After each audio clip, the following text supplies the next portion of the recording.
Hadis ni ialah hadis Jibril. Hadis Jibril itu, kenapa hadis Jibril? Kerana Jibril yang boleh kita katakan yang bawa hadis ni dah secara indirect. Dia datang jumpa Rasulullah SAW yang masa itu tengah berkumpul dengan sahabat, adalah dengan Umar dan sahabat-sahabat yang lain. Dia datang dalam keadaan orang tak kenal. Siapa? Biasa kalau orang Islam di Madinah, dia bukanlah besar sangat kampung tu. Jadi kenal satu orang pendatang, siapa orang tempat lain. Tetapi bila orang datang tak siapa pun kenal, pelik. Dia datang terus nak jumpa Rasulullah SAW. Dan orangnya, kalau sekiranya orang datang dari jauh, namanya pendatang kan, tentu dia akan nampak dia punya sifat-sifat dia orang besar, orang musafir, penat ke, baju lusuh, kotor,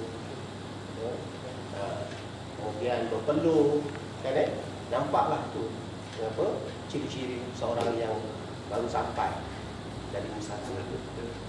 Tapi ciri-ciri ni semua tak ada langsung. Tiba-tiba sampai dalam keadaan bersih, dalam keadaan relax, pakaian itu tak nampak itu. Jumpa Rasulullah SAW dan dia minta duduk depan Rasulullah. Dia duduk bersimpung, kan? Dalam keadaan macam saja je. Padahal sahabat-sahabat ada dulu. Tengok gelagat orang itu. Macam mana? Apa yang rendah sebenarnya? Tiba-tiba tadi tu dia datang duduk bersimpul ke Rasulullah, tangannya pegang pada Rasulullah SAW. Dekat sangat untuk berhadapan dengan Rasulullah SAW. Sampai tangan dia pegang pada Rasulullah. Dia datang, dia tanya. Dia tanya apa? Dia tanya tentang apa itu Islam, apa itu iman. Dan terakhir saya lihat apa itu ihsan. Ada juga ditanya lepas tentang hari kiamat. Bila akan berlaku hari kiamat? Dia tanya kepada Rasulullah, ya Rasulullah, apa itu Islam? Sahabat-sahabat yang lain, jadi ingat, orang ni nak tahu lah kan? Biasalah orang jumpa Rasulullah SAW, dapatkan direct maklumat terus daripada ini. Jadi dia tanya Rasulullah, aku jawab, Rasulullah satu, kau mengucapkan kalimah syahadat, kau mengatakan solat 5 waktu, kau berpuasa di bulan Ramadan, kau mengeluarkan zakat, dan kau mengerjakan haji jika mampu. Jadi 5 rukun Islam. Kemudian apa itu iman pula? Tapi sebelum dia pergi kepada pertanyaan selanjutnya, apa itu iman, sempat dia cakap apa? Kau benar ya Rasulullah. Pula, kau benar ya Rasulullah. Sahabat-sahabat terdengar-dengar, siapa orang ni? Baru dia teruskan dengan apa itu iman ya Rasulullah. Rasulullah pun menjawab. Rasulullah menjawab serius kan? Iman itu ada 6, kan? Beriman kepada Allah, beriman kepada malaikat, beriman kepada kitab-kitabnya, beriman kepada hari kiamat, dan beriman kepada qada dan qadar. Jadi ada 6 semuanya kata Rasulullah semua. Ada kitab-kitabnya dan ada 6. Terus sekali lagi dia jawab, kau benar ya Rasulullah. Dia tanya lagi, lepas tu, apa itu ihsan? Apa itu ihsan? Setakat kita, yang kita tahu ihsan itu berbuat baik kan? Berlaku ihsanlah kepada orang-orang miskin, orang-orang yang tak bernasib baik, orang yang cacat, kepada anak yatim, kan? Buat baik. Tapi yang kat sini ihsan lain pula, tak seperti yang kita fahami. Jadi sepatutnya dalam kamus dewan kalau tak ada kena masukkan maksud ihsan yang seperti ini. Okay. Jadi ihsan ni yang Rasulullah SAW pun menjawab ialah bahawa engkau beribadah atau menyembah kepada Allah seolah-olah engkau melihat dia. Menyembah kepada Allah, menyembah kepada Allah seolah-olah engkau melihat dia, melihat Allah Subhanahu Wa Taala. Ya, itu mana dapat melihat Allah kan? Tapi supaya kita dengan keimanan kita tadi kita merasakan kehadiran Allah bersama kita. Di mana kita berada dan dalam keadaan macam mana. Itu yang sepatutnya. Jadi beribadah kepada Allah dalam melakukan solat, melakukan ibadah puasa dan melakukan apa saja ibadah dalam arti khusus ataupun ibadah dalam arti umum. Ibadah dalam arti khusus apa? Iaitu ibadah-ibadah yang telah ditentukan syarat hukumnya, yang ada ketentuan-ketentuan. Kalau ibadah umum ialah apa saja perbuatan, baik zahir atau batin, perbuatan pengucapan kita, pemikiran kita, perasaan kita, tingkah laku kita yang dilakukan untuk mencari keredaan Allah, maka itu adalah ibadah. Jadi kalau kita lihat kat sini, engkau melakukan ibadah seolah engkau melihat Allah. Bukan seolah lagi dah, dan yang jelas kita merasakan kehadiran Allah Subhanahu Wa Taala. Dalam konteks macam mana pun, dia sentiasa kita merasakan. Tapi kalau engkau tidak melihat dia, tapi kalau kau mungkin tak dapat merasakan sampai ke sana lah kan, ingat Allah tetap melihat apa yang kau lakukan. Jadi ini yang dimaksudkan dengan ihsan. Rasulullah menjawab kan, engkau menyembah Allah Subhanahu Wa Taala sampai engkau melihat dia. Dan kalau kau tak melihat dia, dia tetap akan melihat apa yang kau lakukan. Ini ibadah ihsan kan? Memang ihsan itu ambil kata apa saja perbuatan yang baik. Tapi ada juga pengertian yang lain. Ihsan itu artinya itu melakukan sesuatu dengan sungguh-sungguh, dengan teliti, dengan berhati-hati, dengan penuh keprihatinan. Inilah yang dinamakan ihsan dalam arti yang lain. Jadi kalau dalam hadis Rasulullah SAW lain pun ada disebutkan bahawa sebaik-baik perbuatan seseorang itu adalah apabila dia melakukan sesuatu, dia melakukannya dengan ihsan. Yuhsin, ayyuhsin. Artinya dia melakukan itu dengan teliti.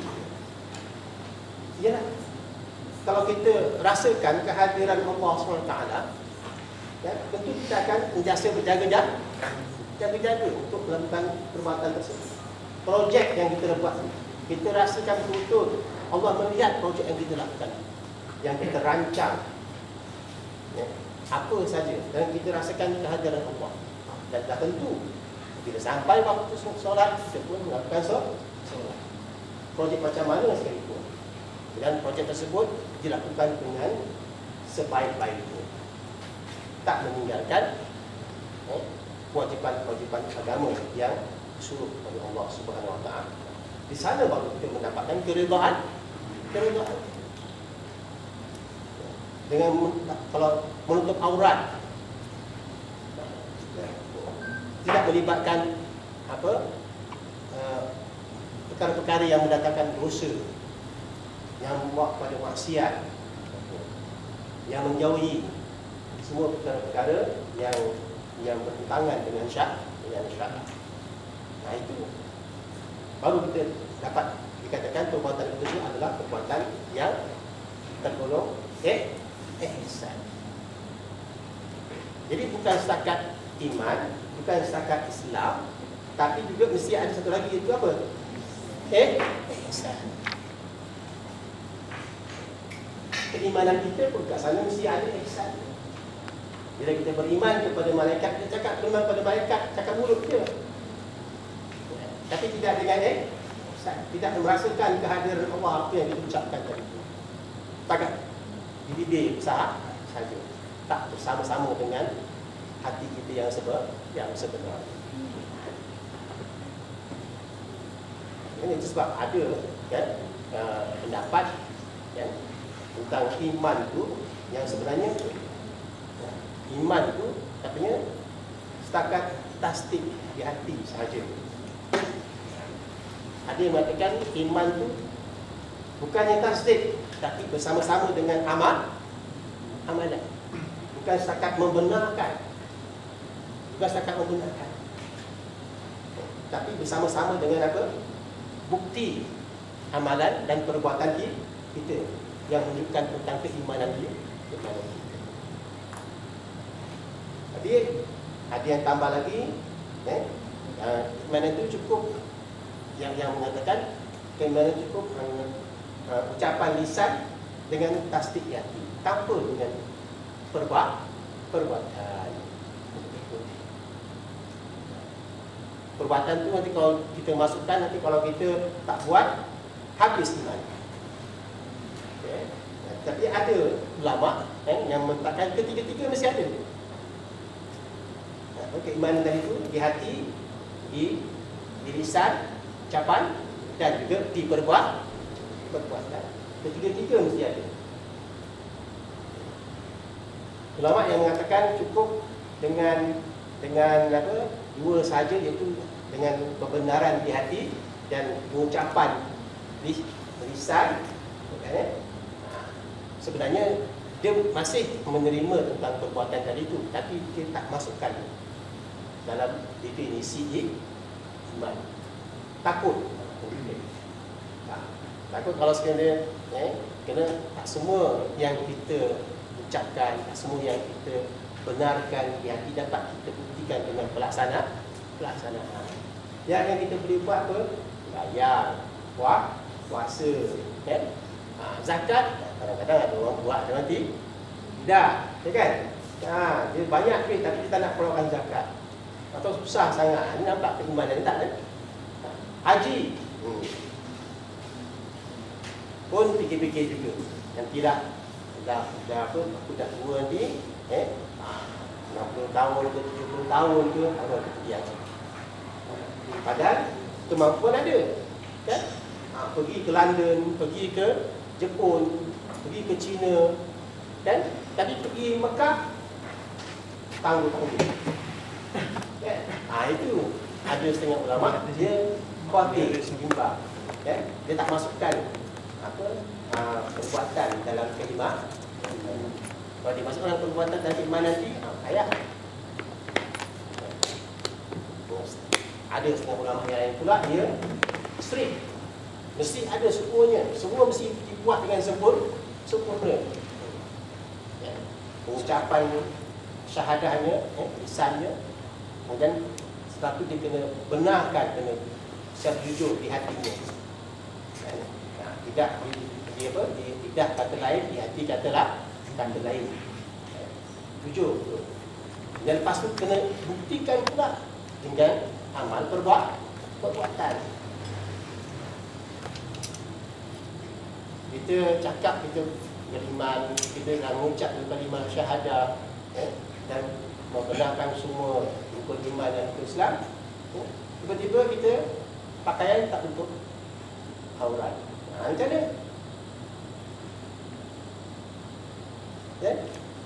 Tiba-tiba main judi, tikam mengumpat ekor. Apa lagi? Terlibat macam-macam perkara yang merosak kita punya kejujuran dari segi lisan dan dari segi pendengaran di hati. Jadi ulama yang tadi itu memang habis imannya. Ulama yang kedua tak. dia tak masukkan dalam kekuatan, tapi tetap kena buat semampunya. Kena buat. Kalau tak dapat buat, dia hanya berdosa saja. Dia tak dapat laksanakan zakat, dia berdosa. Tak keluar daripada iman. Tapi bagi yang tadi, yang tiga syarat iman tadi tu, kan? Kalau tak buat, dia terus keluar daripada keimanan. Itu agak strict lah. Anda pilih yang mana? Anda pilih yang mana sekarang ni? Tiga. Jadi kita lihat macam dia mempengaruhi pendapat seorang dari segi membuat sikap. Lepas sikap tu akan melahirkan tindakan dan perbuatan. Jadi ada yang ekstrim, ada yang sederhana, ada yang terlalu longgar. Iman Iman cukup cakap ke hati je, tak payah kita nak ucap dengan lisan. Yang penting hati kita. Itu terlalu longgar. Lagi teruk pula iman cukup dengan lisan, tapi tak perlu. Lagi teruk. Ini pun tak dapat diterima lah oleh ulama-ulama. Tapi yang pembenaran di hati itu ada yang berpendapat demikian.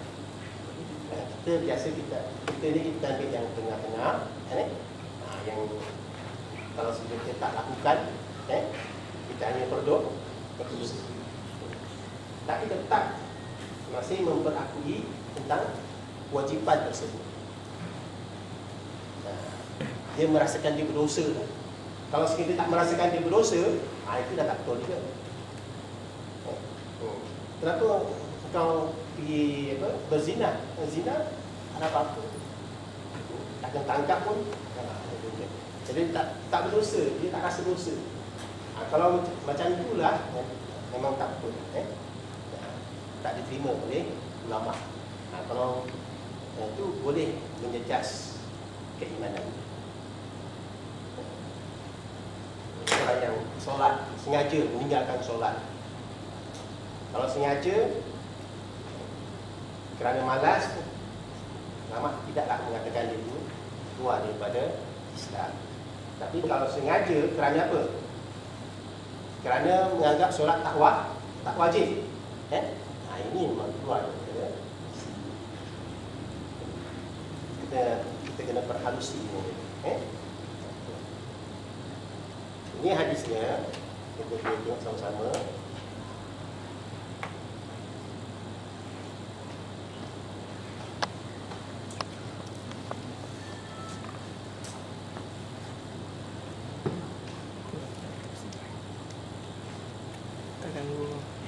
Tak ganggu.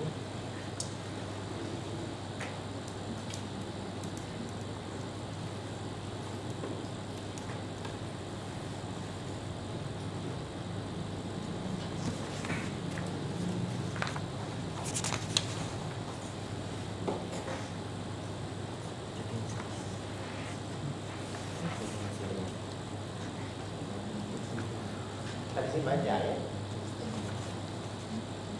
tapi sempat untuk tulis. Tadi saya dah jelaskan kan, yang tentang hari kiamat tu.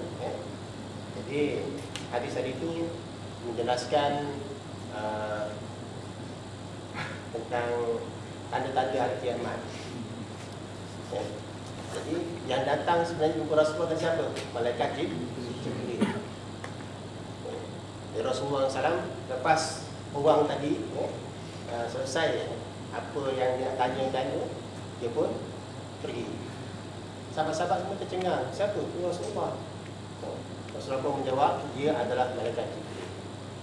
Dan dia datang sengaja untuk menanyakan tentang agama kamu, mengajarkan kamu tentang agama kamu.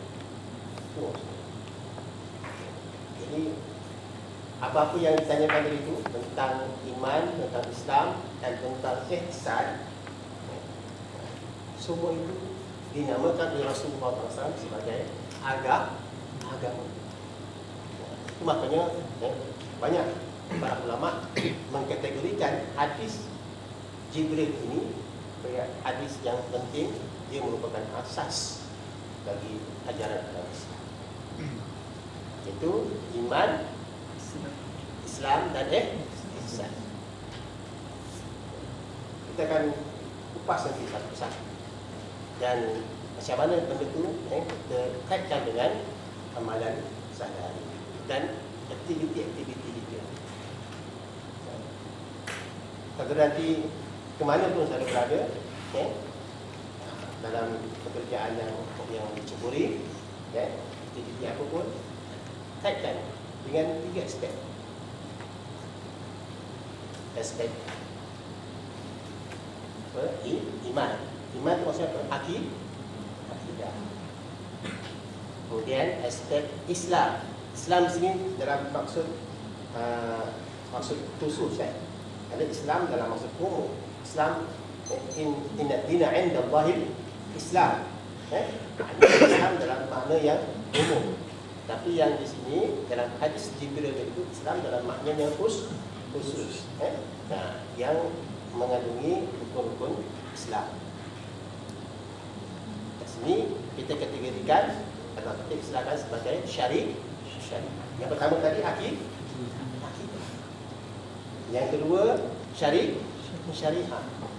Dan yang last sekali ihsan apa? Kita kategorikan di sini. Dia adalah akhlak Islam. Akhlak. Dia memperelok, memperkemas dan memperhalus pelaksanaan iman dan Islam, pelaksanaan akidah dan syariah. Dia menyimpulkan keseluruhan aktiviti. Itulah ihsan. Jadi apabila kita beriman, kita masukkan untuk ihsan kat situ. Apabila kita melaksanakan ajaran-ajaran syariah, ibadah-ibadah dan muamalat, kita masukkan unsur ihsan kat situ. Jadi dia tak boleh lepas. Dia kait mengait antara satu sama lain. Maka kalau untuk kita kaitkan dengan aktiviti sukan contohnya, mana akidahnya? Ada tak? Mana syariahnya? Dan mana ihsan?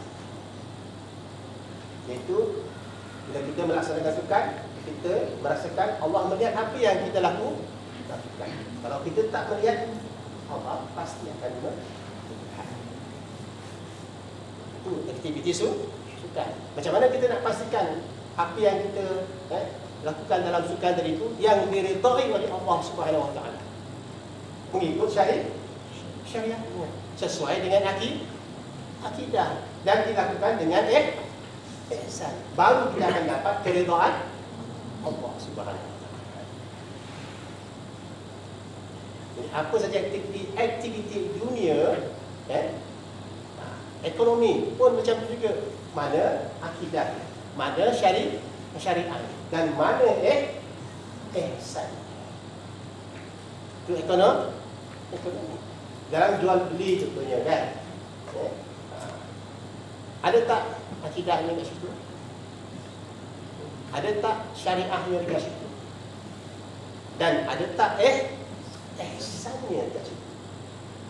Kalau bank Islam mengaku sebagai bank Islam, mana akidahnya? Mana syariahnya? Dan mana ihsan? Akhlak. Pendidikan Islam pun sama juga. Mana dia punya akidah, mana dia punya syariah, dan mana dia punya ihsan. Politik Islam, katakanlah politik Islam, aku memperjuangkan politik Islam. Baik, mana akidahnya? Nak kena jelaskan semua. Semua tadi yang saya sebutkan aktiviti itu kena jelaskan. Tak ada, kena cari mana aspek akidahnya, mana aspek syariahnya, dan mana aspek ihsannya. Tiga serangkai, dia tak boleh dipisah-pisahkan. mungkin selama ni kita mempelajari secara terpisah, betul kan? Ya, kena untuk tujuan kemudahan. Yang apa? Yang spesialis syariah, ya tak kan?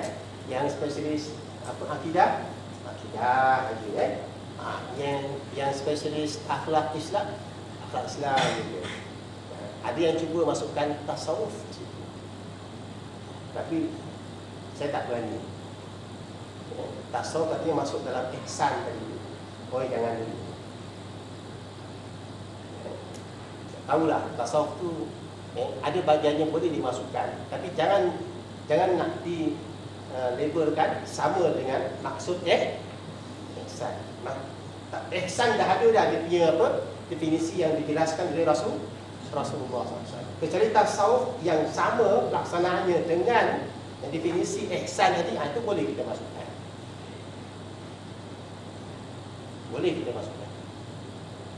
Tapi tasawuf ada tak dalam jual beli? Tasawuf ada tak dalam sukan? Tasawuf ada tak dalam ekonomi, dalam politik? Sedangkan ihsan ada semuanya tu, kan? Sebagai contohnya lah, kalau sekiranya tasawuf nak masukkan, pastikan ada kan, tiga-tiga tu mesti ada. Dan dalam tasawuf pun dia ada dia punya akidah, dia ada dia punya syariah, dia ada dia punya ihsan dia. Ihsan dia macam mana? Macam tu lah tadi. Kau menyembah Allah, besar orang kau melihat. Jadi perkara ni kena ambil perhatian dah, Jelas tak sekarang? Jelas tak? Dalam apa saja aktiviti mesti ada 3S. Kita boleh buat dia punya ajak lagi. Mula ke atas sekali Islam dalam hukum. Di bawahnya kita buat 3 cabang. Cabang pertama akidah. Cabang kedua apa? Syariah. Cabang ketiga ihsan. Yang di bawah cabang akidah, detail dia beriman kepada Allah, tauhid, beriman kepada para malaikat, beriman kepada kitab-kitabnya, beriman kepada Rasul, beriman pada hari kiamat, dan beriman pada qada dan qadar. Terus syariah. Hukum pertama apa? Syahadah. Kemudian solat. Di bawahnya lagi zakat, kan? Di bawahnya lagi puasa, dan seterusnya mengerjakan haji. Di bawah syariah tadi dibagi dua sebenarnya. Satu ibadah khusus, satu ibadah umum. Ibadah khusus tadi tu, solat, puasa, zakat. Ibadah umum, di bawah ibadah umum masuklah bidang-bidang tadi tu. Apa bidang dia? Ekonomi, sosial, kesenian, kebudayaan, apa lagi? Sukan lah masukkan itu, politik,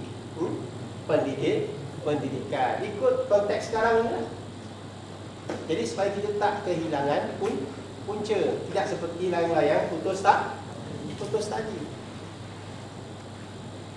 Kemana saja kita dibawa, anda dalam bidang apa saja sekalipun, ada kat sini bidang apa, nanti pekerjaannya apa yang akan saudara ceburi.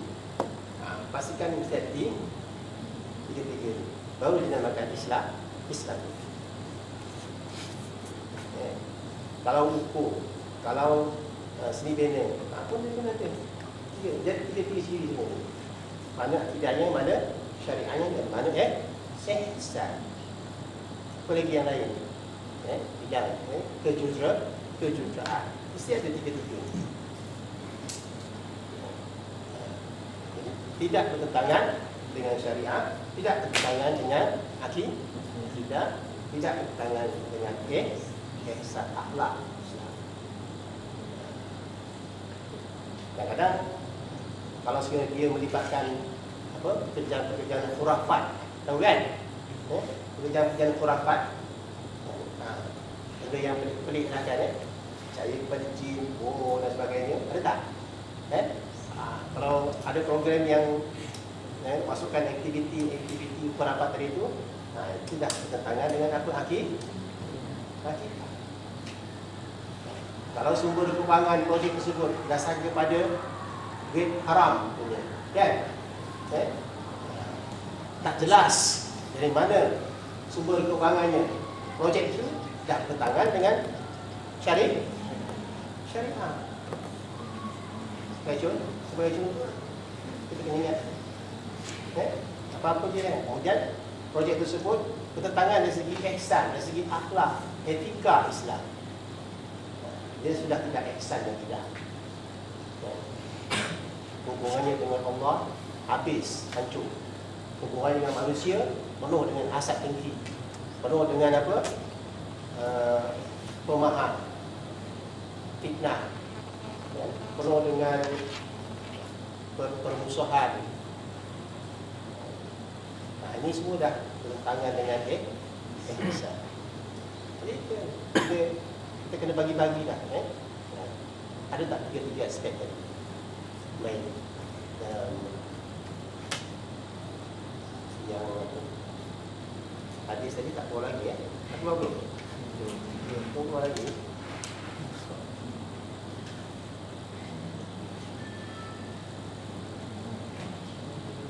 Ini saya ambil terjemahannya saja.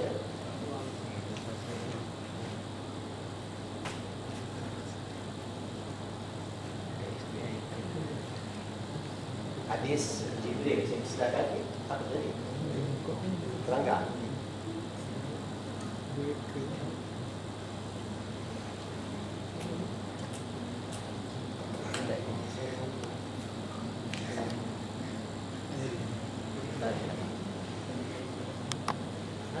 Hadis Jibril, hadis Islam, iman dan ihsan. Ini mafhum hadis daripada Sayyidina Umar. Siapa yang meriwayatkan hadis ini? Sahabat Sayyidina Umar. Radhiyallahu anhu, beliau berkata, ketika kami sedang duduk di sisi Rasulullah SAW pada suatu hari, tiba-tiba muncul di hadapan kami seorang lelaki. Ini Jibril.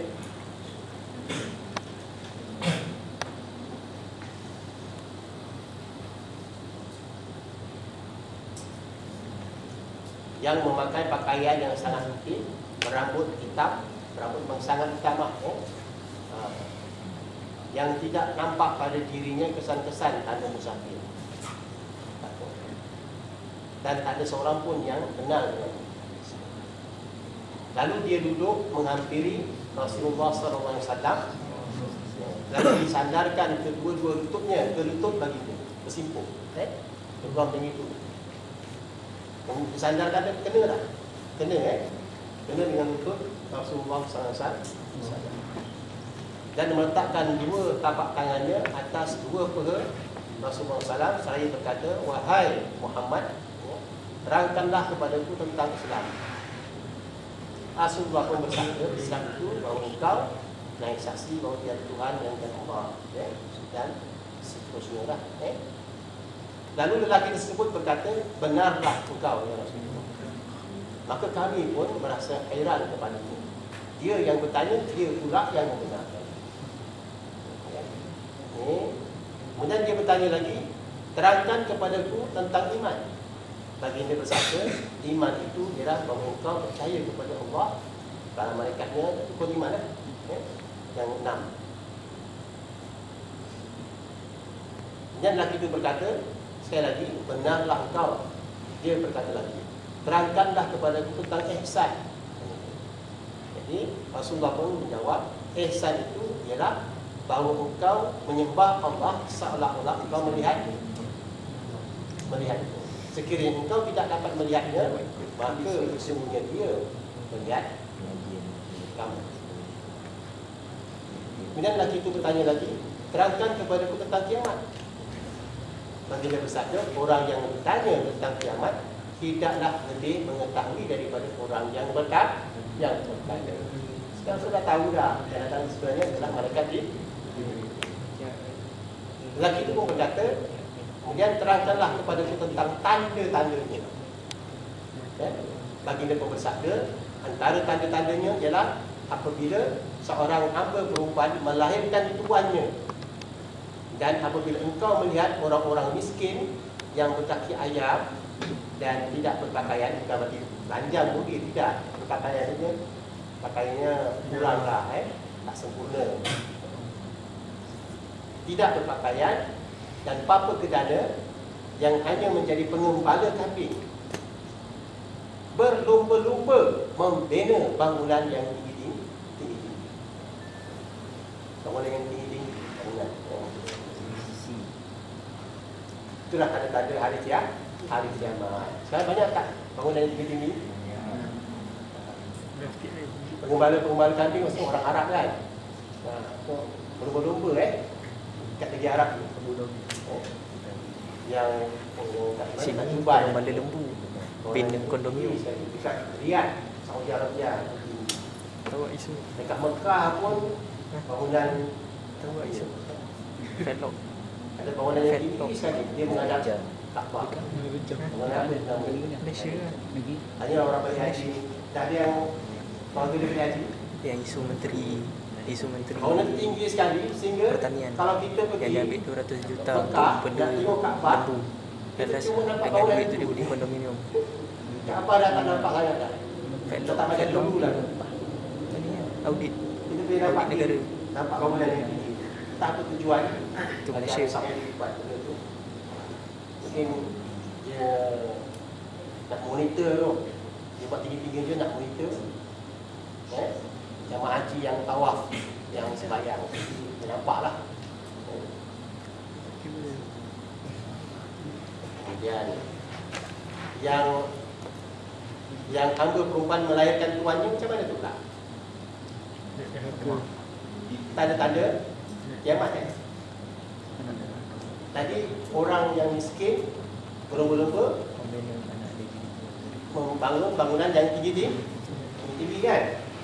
Kemudian hamba perempuan melahirkan tuannya. Ada tak berlaku sekarang?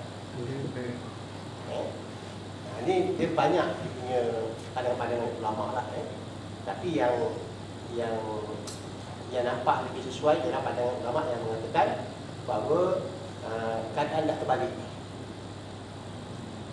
Keadaan dah terbalik. Semua terbalik. Yang simbolnya tu tadi dua tu lah. Perempuan hamba melahirkan tuannya, iaitu anak jadi tuan, mak jadi hamba.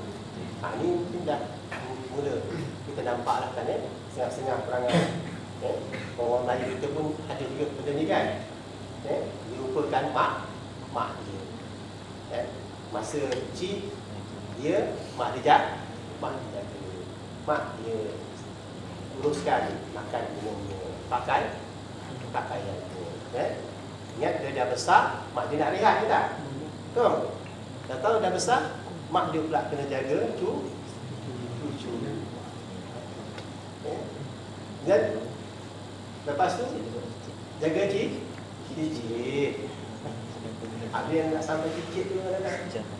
Jadi bila masa mak dia nak rehat, ada kita fikir dah, salah berlaku tak benda ni? Ibu melahirkan tuan, anak jadi tuan. Jadi anak dah tak kisah lagi dah mak bapak dia. Mak bapak memang pun, mak bapak dia tak akan minta-minta. Dia tak akan bangkit-bangkit, ungkit-ungkit dan sebagainya. Ya, satu je. Jangan rusak tu. Tak apa lah, terima kasih. Jadi dia rasa mak ibu bapa kita, dia tak minta. Dia tak pegang ungkit-ungkit, malu. Hanya kita sebagai anak je lah, kita kena fikirkan benda. Dia dah tua, tanggungjawab kita pula jaga. Dan kita malah tambah lagi beban. Sajalah, kalau dalam keadaan terdesak tu lain. Dalam keadaan tak ada cara lagi. Dan kita perlukan bantuan mak bapak kita. Okey. Tapi kalau dah Yang ambil peluang dah, yang ada kesempatan benda tu kan, rupanya tak cukup anak, cucu dah. Tak cukup cucu. Selagi orang tua tu berdaya, lagi itulah. Dan masih juga uruskan apa, makan minum, masih juga uruskan pakaian. Dan itu, dan kalau kita lihat hadis ni seperti menepati lah. Dia punya, walaupun dalam konteks sekarang jauh 1472 hijrah sekarang. Dia punya implikasinya tu dapat dirasakan dia punya kebenaran. Baik, inilah cara yang saya nak sampaikan sekarang ini. Jadi yang hadis ini, kemudian lelaki itu berlalu, lalu aku berdiam sebentar. Yang aku berdiam sebentar ni siapa? Sayyidina Umar. Kemudian baginda pun bertanya, wahai Umar, adakah engkau tahu siapa lelaki yang bertanya itu? Aku berkata, Allah dan Rasulnya lebih mengetahui. Baginda pun bersabda, sesungguhnya dia adalah malaikat Jibril yang datang kepada kamu untuk mengajar kamu tentang agama itu. Yang meriwayatkan hadis ini banyak, Imam Muslim, Tirmizi, Nasa'i, Abu Daud, Imam Ahmad, Bukhari pun ada. Kita tengoklah ini depan dia sunan hadis ini. Memang hadis ini masyhur. Tapi itulah macam mana kita nak gunakannya dalam pelaksanaan. Tak banyak orang sampai ke sana. Untuk boleh kita atur dia cakap, berikan dengan satu-sama lah. Saya kata, saya kira kita cukupkan sekian dulu. Kita sambung pembicaraan tentang hadis ini pada pertemuan akan datang.